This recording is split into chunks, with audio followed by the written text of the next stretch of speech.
I'd like to start off with a bit of the context to this. UK government is bound legally to climate targets, and it set in 2019 the requirement to get to net zero by 2050. And there are a variety of other targets that have been set by the Committee on Climate Change for 2030, 2032, 36.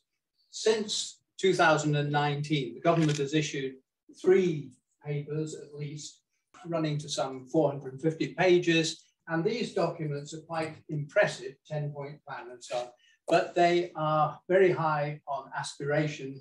They've got lots of impressive targets, but they don't have very much in the way of a credible route to get to net zero, or what net zero and the steps there are going to look like. In July this year, the High Court ruled that the strategy for getting to net zero by the government is inadequate and unlawful. And last month, the government acknowledged that that was the case. So we're in a bit of a bind in that respect. My background is in power engineering and electrical distribution systems. And I've been looking at energy for quite a long time. And what I would like to do is offer to you a suggestion of how we might migrate from where we are at the moment to lower carbon and ultimately net zero. And what I would like to do is quickly go through the whole business of climate and energy, because the whole climate change thing is brought about by energy, yet our whole society and the population of the planet rely on energy. 83% of our emissions worldwide come from fossil fuels, from oil, gas, coal, and only a small amount from nuclear, hydro, and wind. And it's rising. So you see it continuing up, and all those relate to emissions. And the result of that is annual CO2 emissions. Now, this is the last century, and you can see they're rising from virtually nothing to 42,000 million tons a year of carbon dioxide being put into the atmosphere. And that is then resulting in a rise in the CO2 levels from about 280 parts per million in the atmosphere up to currently 420 parts per million and rising. And this is instantaneous within the context of geological time. Never in the last million years has CO2 levels in the atmosphere been above 300 parts per million. Just to sort of look at where is it? What are we messing with? That's the atmosphere. That is the incredibly delicate, thin membrane that prevents our planet from becoming like the surface of the moon. It's just salutary to look at that. The result of the carbon dioxide CO2 level rise in parts per million is the rise in the mean average temperature of the planet. And it's risen 1.1 degrees since pre-industrial times, and it's continuing to rise. But it's not uniform. It doesn't seem very much 1.1 degrees, but it's at the poles. For example, down here on this diagram, at the bottom left, December, January, February, the northern poles are rising by 5, 6, 7 degrees, and that is causing huge melting. It's causing increases in desertification in various already stressed areas. But the most frightening thing really is the tipping points. These are positive feedback systems whereby a perturbation on a natural system leads to that system moving in such a way that it increases the perturbation. So it's a self-reinforcing cycle and leads to changes that are faster and faster and irreversible until it reaches some alternative state, like the whole of the ice caps have melted and the sea level has risen by 60 meters or whatever it is. So polar ice caps melting, Greenland melting, it opens up sea, it increases the radiation absorption from the sun, the temperature rises, you get more melting. And the same applies to permafrost melting, rainforest desertification, and even the Gulf Stream moving. One of the most frightening statistics I find, and I've checked it several times because I didn't believe it, Greenland is losing ice at an average of 1 million tons a minute. 1 million tons a minute. And yeah, it seems unreasonable. So what are we doing about it? Well, the IPCC on its 2018 report said we have to try and keep below 1.5 degrees centigrade rise. And in order to do so, we've only got 66% chance of doing so if we can limit our CO2 emissions. That is forever to 570 gigatons. And that was from 2018. And yet currently we're emitting 42 gigatons per year. And we have to cut this emissions down uniformly right through to 2050. It's no good waiting till 2040 and then doing something. But, oh yes, and this was an interesting graph. This one shows what we're actually achieving. So this is the trajectory over the next 100 years of what we have to do to keep within 1.5 degrees. That's within 2 degrees. This is what countries are actually committing to. This is where the current projections are. So we're absolutely nowhere near getting where we have to.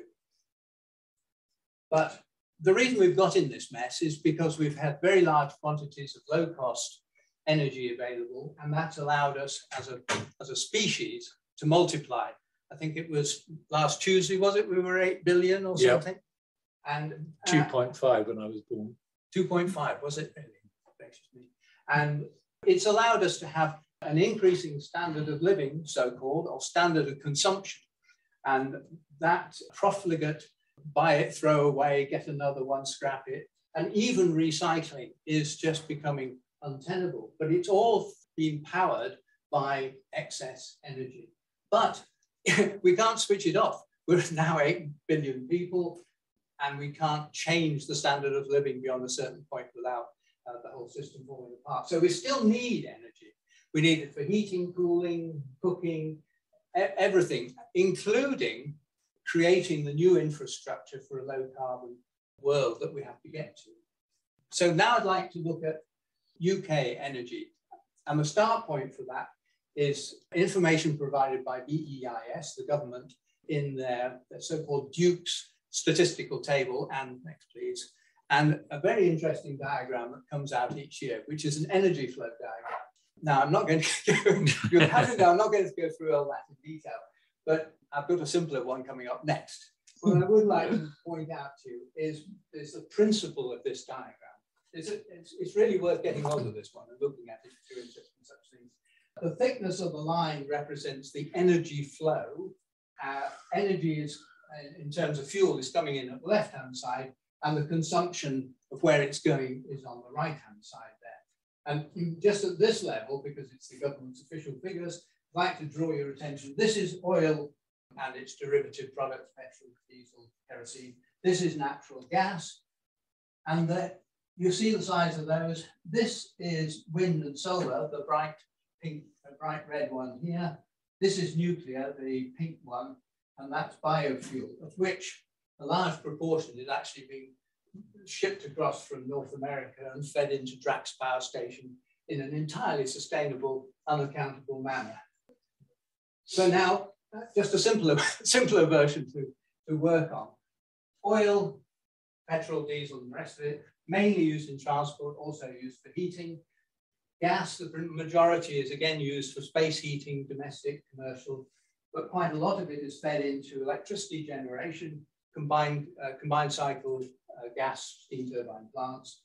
And wind and solar is a relatively small amount. It's 80 terawatt hours a year electrical. It's slight mixed units. This is electrical, so it's slightly more valuable because it's a higher grade energy. Nuclear 150, and then biofuels, and I say Drax there, and then heating this in this direction. And we're using about 300 terawatt hours a year of electricity. So that's our start point. What I would like to point out is where we've come from. And it's not that the history matters, but what matters is the way in which the history is being used to suggest that everything is fine, chaps, don't worry. So oil is much the same since 1990, which is the sort of baseline that a lot of energy statistics are taken from. Coal has dropped to virtually zero, and gas has increased in replacing that. Solar, hydro, has risen, but it's essentially it's wind power. And I've pushed this one up a bit to reflect that it's higher grade energy. Nuclear is about the same, and of course there's a big increase in biomass. One of the things that I believe is causing a lot of difficulty is that the government, every time you write to an MP and say, I'm really worried about climate and we should be doing more, you get a reply that said, we are very proud to say that the United Kingdom is leading the world in the charge against climate change. We have reduced our CO2 emissions by 48% since 1990, at the same time as increasing economic output by 75%. Now, this is, well, it's basically wrong. And it's used to sort of give everybody the impression everything's fine and the government's got it under control. The 48% is based upon domestic emissions. It does not take into account the fact that back in 1990, we had a big industrial base. We could make everything from reactors, steam turbines, and all the appliances. All that has either gone to France, sadly, in the case of steam turbines and locomotives, but mainly to the Far East. And so the emissions associated, the large emissions associated with that, have all gone offshore. And we are now importing all those things, and including quite a lot of food. If you take the consumption emissions into account, and you take into account the emissions being given out by other nations in producing goods for us, then it's only a 22% reduction. Now, the 22% reduction is an actual reduction in practice, but it's suggested this shows we're on course. Well, it did in the past, but it isn't now, because it's based upon the reduction in our use of coal. And coal, if you go over the last century, it's been enormous, but it's now zero. Natural gas, the dash for gas came in the 1980s, 90s, and that is now where we are. The thing about gas compared with coal is that natural gas, NH4, 4 hydrogen atoms and 1 carbon, and coal is carbon. So you get more energy out for the same amount of CO2 emissions. The other thing with gas is that you can convert it to electricity or use it for heating at a much higher efficiency level than you can or could with coal. And that's what accounts for the 22% reduction. So what I'd like to look now is at energy transitions. This is the same diagram again, but what I wanted to draw to your attention is heating and transport are some of the biggest emitters of CO2. And the problem is it's emitted at site. It's emitted at the place, it's on the tailpipe of the car or your central heating boiler output. And if we're to try and reduce CO2 emissions, we have to either change those fuels completely, and to do so, essentially, we have to try to turn it as much as we can into electricity use. And what we can't do, substitute synthetic fuels, biofuels, or hydrogen. So what I've been trying to do is forgive the complexity there, I'll just summarize it. But what I've been looking at is taking all the different utilizations of energy and saying for each one, what could we move it to? How could we change it? How could we economize? And what I've ended up with on the two left-hand columns here, this is the amount of fossil fuel that we use at the moment, which is 1,300 terawatt hours a year and about 300 terawatt hours of electricity. If we try to move as much as we can to electricity without changing our consumption habits, then I believe we can do that by tripling our electricity supply, and we would drop our liquid fuels, which might be substitutes for hydrogen or biofuels, by about 63% down to 490 terawatt hours a year. But in parallel with that, I believe we also have to make savings. We have to insulate homes better. We have to manage energy better. We have to drive slower, transport heavy goods and so on onto rail, and use public transport, these sort of things. I've worked on roughly a 30% reduction in consumption use. And if we did that, I believe we could get away with about doubling the electricity consumption and drop our emissions liquid fuels by 77%. And of course, those ones, if we can turn those into low emission fuels. So in summary, what I'm suggesting is transfer 70% of our energy use to electricity. The remaining 30% would have to come from synthetic liquid fuels and apply energy savings of, if you average it all out, about 30%. And that would change our diagram like this. What we would end up with is inputs, nuclear base load. I've assumed that Hinkley C will someday get finished, and maybe we'll have Sizewell C on top of it. Wind and solar, we would increase by a factor of 4 times, which is, I think, roughly where it's heading. Gas would stay the same, it turns out, but the majority would be used for electricity generation, and it's needed there because the wind and solar and hydro are all variable, unreliable, and have to be covered by the fast-moving gas power station generator. I assume that some gas will be used for a hydrogen grid through cracking blue hydrogen, and spare wind energy used by electrolysis for green hydrogen. And these would be used both for feeding to places that you can't put electric heat pumps or you can't use electric vehicles, to produce synthetic fuels, aviation, shipping, and the residual heating. And we would end up producing twice the amount of, or using twice the amount of electricity. So we would have centralized emitters of CO2. And then the question is, can we take that 150 megatons that would be emitting, and how much of it could we sequester? And that's where I was asking my cousin Eric at the back, who is an expert on carbon utilization, capture and storage. And I think his view was, well, you're pushing the boat out a bit on 150 megatons, but we might get some significant direct way in that direction. And he's pointed to me to the Schlitner gas field, where the Norwegians have been sequestering 1 million tons of carbon dioxide per year for the last 20 years. And I think there's an Australian one, isn't there, with 4 million tons a year. So the technology is sort of taking off, but it's also to do with incentive and pressure to cover that. Now, this is assuming wind is 4 times as much. Part of the problem with the debate about greening our energy is people say, well, we'll just build lots more sustainable power stations. We've got, before very long, every home in Britain will be totally powered by wind. Well, the problem is the wind doesn't always blow. The blue line here at the bottom is the wind generation on a day basis, and that's on a monthly basis. And the red line is the compensating gas burning in combined cycle plant to fill the holes when the wind isn't blowing.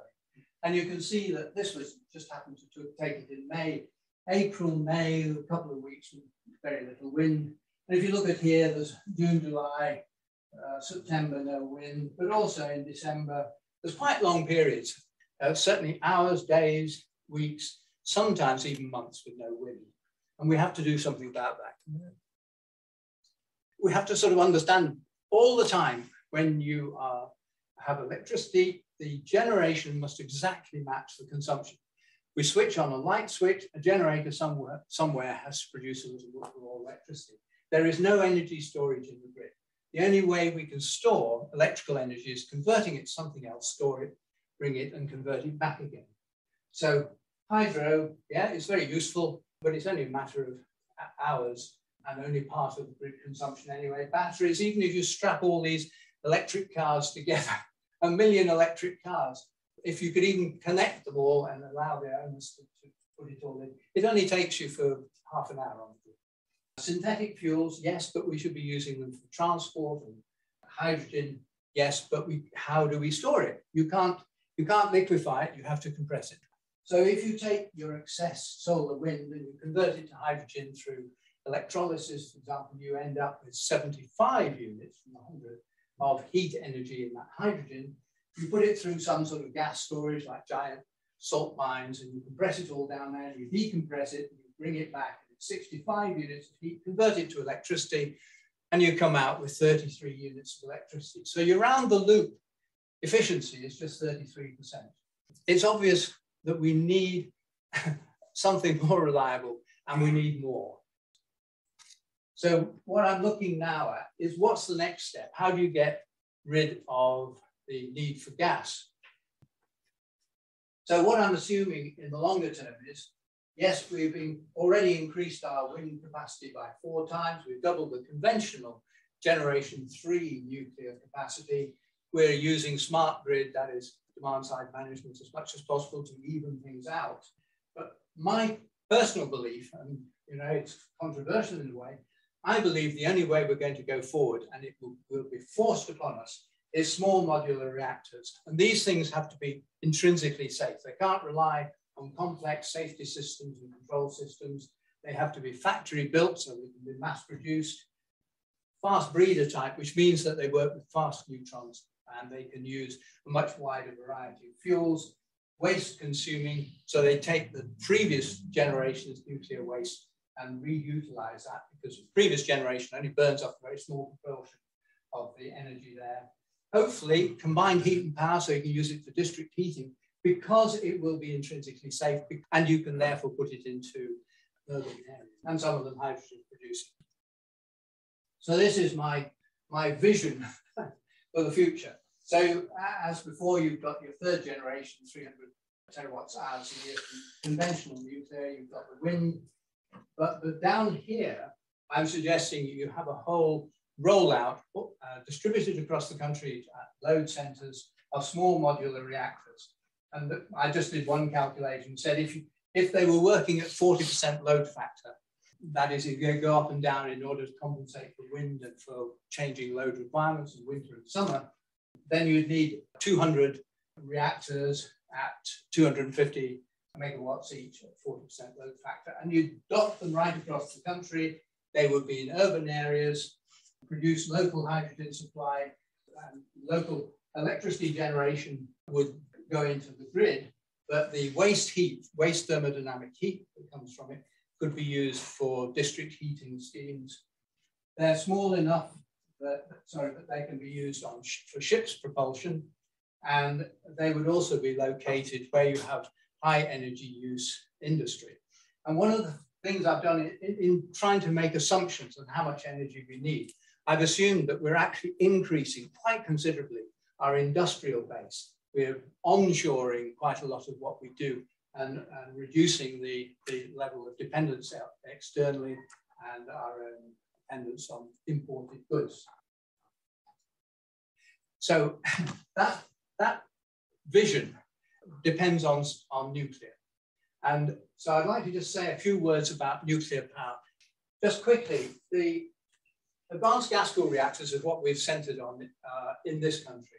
They've been very successful. They use mediumly high pressure carbon dioxide as the coolant, which means quite complicated but doable pressure containment vessels, concrete and steel.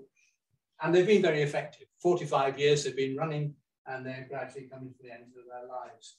The rest of the world went for pressurized water reactors. And that was because at the time when we were building AGRs, pressurized water reactors were a lot cheaper. But they use water cooling, and to keep the water liquid, they have to operate at very high pressure with reactor vessels 6-inch thick, very specialist designs. And nowadays, they're very much more expensive because you have all these extra safety systems and pressure domes and the rest of it. I believe the next generation is small modular reactors, as I said before, and I have a particular interest, just having looked at a variety of them, in molten salt reactors. So just a word about molten salt. The idea, and again, you might want to sort of I can send you the slides if you want the detail, but essentially they are intrinsically safe, otherwise known as walk-away safe. If the grid connection disappears, if nobody's taking any energy, everybody's run away, they just sit there at temperature, but not producing any heat. And it doesn't need any active power to drive its safety systems. It's intrinsic in the physics of them. Secondly, it is able to dissipate the residual heat, which comes when you shut a nuclear reactor down. The reaction doesn't stop completely. So you've got a certain amount of heat you have to get rid of, thus Fukushima, that's the problem there. So it doesn't require special cooling systems, it doesn't require electricity or pumps. And another thing is the fuel in this type of reactor is mixed in salt, and the nature of it is such that it can't be used for military purposes, which at least helps for anti-proliferation. Wide range of fuels, I've mentioned before, can use depleted uranium-238, it can use plutonium, use thorium, different types of reactors, but high temperatures. And again, that's quite important. Typically working at 700–800 degrees centigrade compared with 325 for a pressurized water reactor gives you twice the efficiency of thermodynamic conversion to electricity. And that is important because many places there's water shortage. And the way a power station works, the heat energy has to eventually be taken away. And it comes out at sort of 80–90 degrees centigrade. And power stations by the sea use seawater, but others use water which feeds into cooling towers. So all the steam coming out of cooling towers is that. If it's twice the efficiency that you get out of it, you have half the water requirements for the same amount of electrical energy. And that is really important in some areas. Fast modulating, it's got to go up and down, low cost, well, I'll come to that in a moment, and faster delivery because it's manufactured in factory.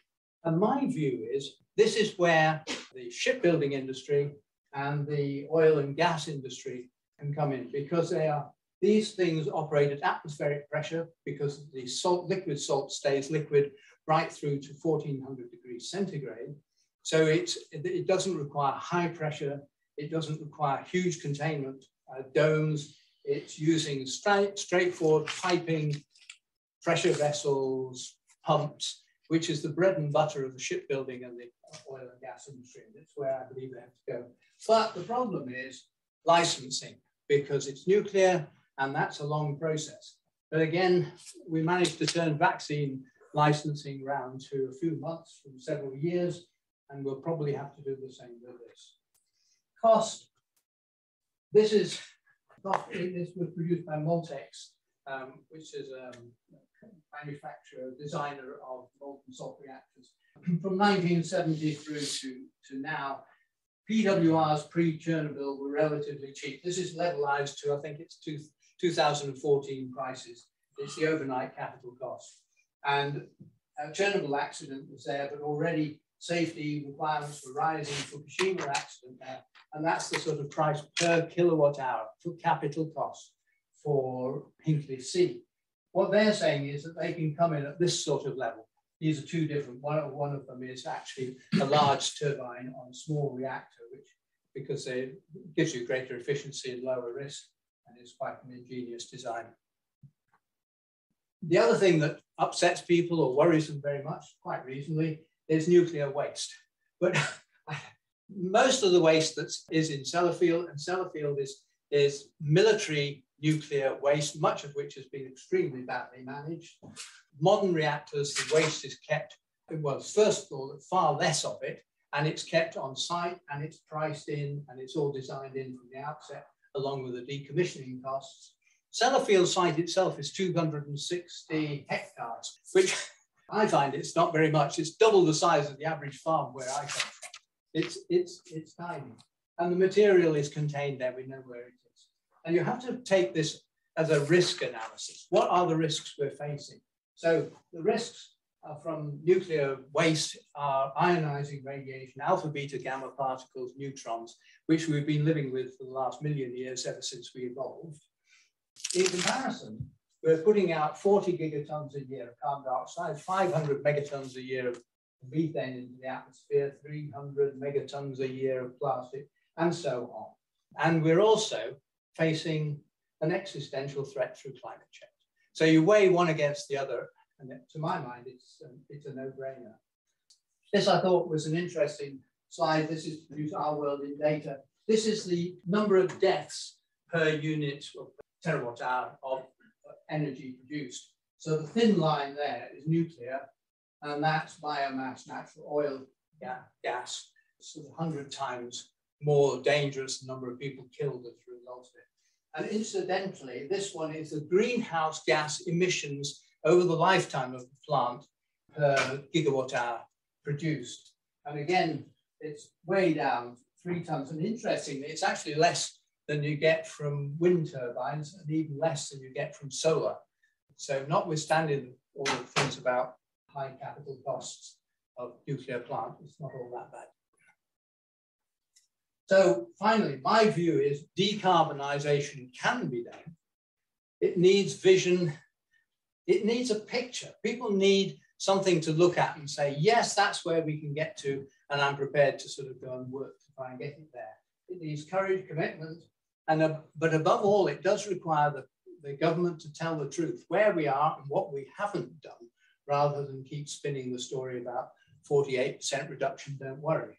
It needs strong leadership, it needs legislation, because sadly, a lot of industry is not going to move until it's forced to do so. So it needs legislation and incentives. And individuals can make a saving. There's lots of things we can do, but ultimately it's pressurizing the government to move.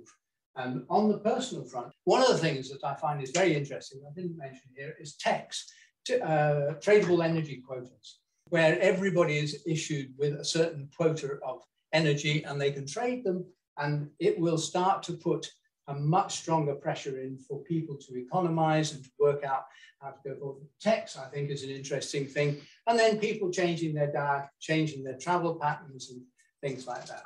The United Nations Secretary General said, we are on a highway to climate hell with our foot still on the accelerator. But we can turn it around, I believe. Thank you. That was absolutely fantastic, John. You covered such an enormous breadth of information very coherently. It raises lots of questions. And if I may just start with one, to understand in terms of your plan, how far it differs from the current net zero strategy of the government, because clearly small nuclear reactors have been part of what is discussed at a very high level.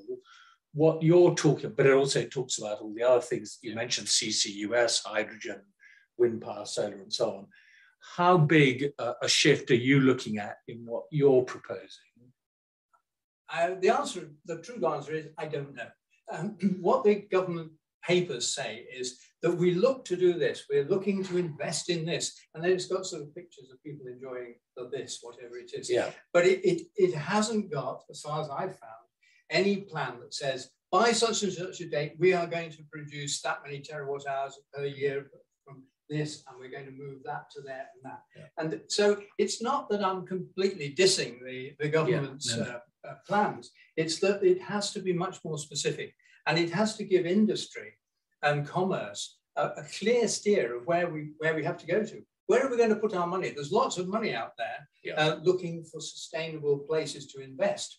If we have a strategy, that's where we've got to get to, and these are the steps to get there, then people can move. So I don't really know the answer to your question, because I haven't yet been able to find. No, that's fair, because a lot of these things are thus far at a very, very high level. Some things, the low-hanging fruit of moving away from coal has obviously been plucked, but and secondly, just generally on the technology, I mean, one of the concerns one has, 2030 has become an incredibly important target in terms of 1.5 degrees centigrade above pre-industrial levels.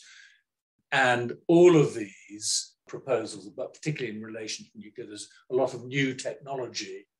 Do you think we can get, I mean, you mentioned licensing. What new technology? It's very easy for pundits to say, oh, we will build lots more sustainable power stations. We'll use new technology for this. What is this new technology?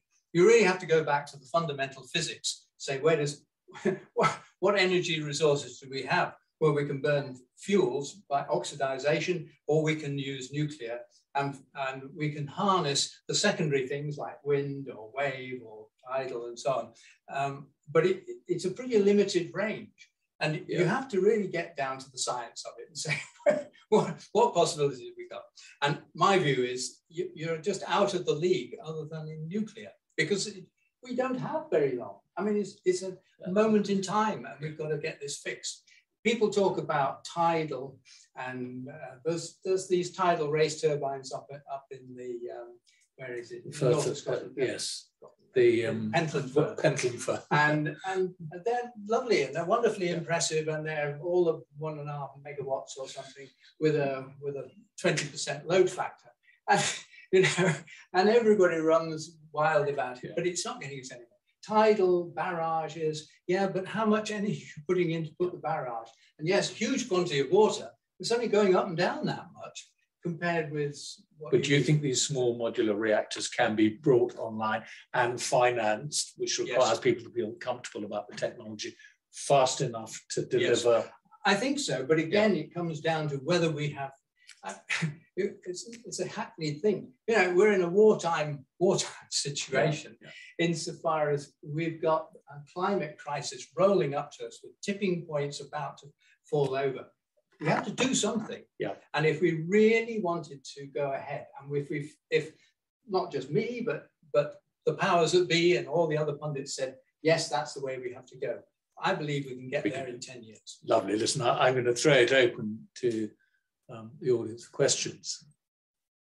In your graph, the relative cost of building different sorts of power stations already invested in small nuclear reactors.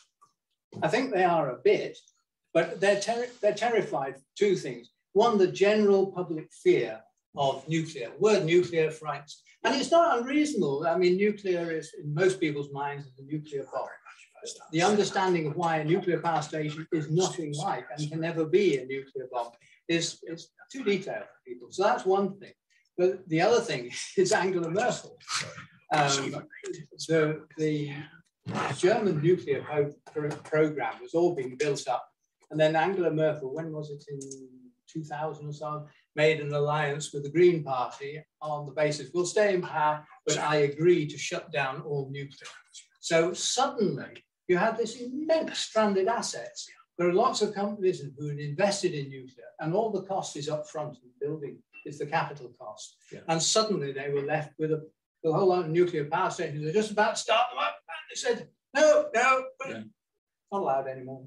And that sent such a shock through the industry that everybody sort of ran a mile. And what used to be an 8% investment return rate, which the market was happy with, suddenly goes way up because people say, I want my money back in 3 or 4 years. You never know what bloody politicians are going to do. That's a very good point. And shut it down. So that, I think, is what's holding people back.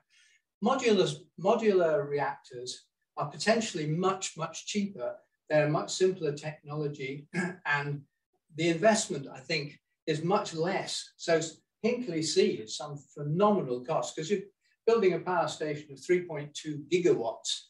These small nuclear reactors, they're typically 100 megawatts, 500 megawatts, that sort of size. And they use standard components. Because they're high temperature, they can use the standard steam turbines that are being rolled out by China. There are hundreds for coal-fired stations and the rest of it. It's a much more comfortable technology to invest in and potentially lower risk.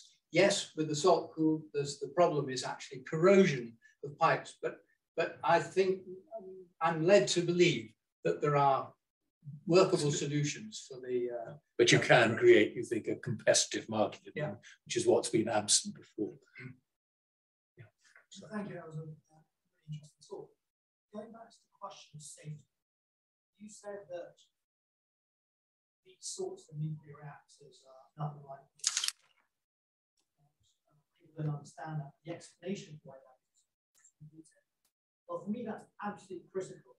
Getting public support behind you. So yes. My question is in 2 parts. First, would you be able to just try and explain to the layman like me why there's no risk of these things being like bombs? And secondly, even if they're not like bombs, why are there no real risks associated? I think about things like Chernobyl or something like that. That's what those are the images that come to people from those were non-engineered. No, that's absolutely the center point of the concerns. The reason why it's not a nuclear bomb is because a nuclear reactor involves a chain reaction. That is, the neutrons that are fissioned by one atomic action have to lead to enough neutrons being released that it will lead to another fission, which also produces energy, which leads to another one. And the reproduction cycle of that is rather like the COVID rates, which we've all been talked about as 1.1, 1.2. The reactivity of a nuclear reactor is about 1.001 or something like that. It's just above unity. So it can very slowly increase its reactivity or decrease. The nuclear bomb, on the other hand, is made such that the reactivity increase rate goes up faster than the atmosphere, the sound can contain it. So it produces a huge sphere of compression, and that's the bomb. But it's the physics of it is 1,000 miles from the physics of a nuclear reactor. And a nuclear reactor is designed never to have a reactivity increment rate more than a very small amount. So that's fundamentally why it's different. Sorry, if I could just finish. The other points you're making is Fukushima and Chernobyl. Chernobyl and 3 Mile Island were pressurized water reactors. Well, it was actually RMBK, RBMK reactor, the Russian one, but they're essentially water cooled. The RMBK reactor was fundamentally unstable, is by design fundamentally unstable. I can explain afterwards, say why.